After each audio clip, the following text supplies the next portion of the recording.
Great question. So if I sat down with a young lady, she'd be much more likely to talk about friends, relationships, and things that are very intimate to her. A young man would be more likely to talk about the weather, sports, or the stock market, or politics. Okay. Yeah. And that's not taught. That is innate. That is innate into our bioprogramming. What is bioprogramming? How we were designed. What do you mean how we were designed? I mean, I believe that there's a creator that designed us and that we're fearfully and wonderfully made.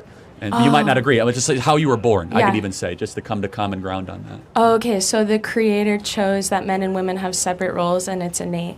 Well, not just separate roles, but made differently. And out of being made differently, you get different roles. Right. So if science proves that the other way, do you rely on creator over science? But science has done the opposite. So, for example, in a Harvard study, they put 50 women in a room alone, and they put 50 men in the room alone. What age? Not relevant, but around 25, right? Relevant. But okay. So. No, sorry. I'm actually having so much fun. Okay. Sorry. Keep going.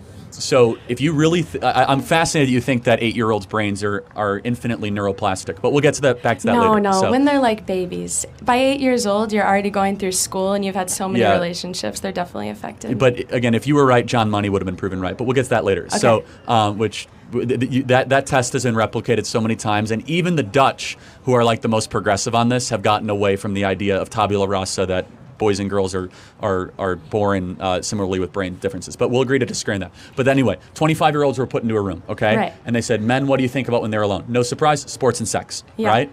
Young ladies, what do you think about in the room alone for 30 minutes just by themselves? They replayed prior conversations that they had. For the record, no man in the history of the species has replayed conversations that we had and thought about them when we were alone in a room.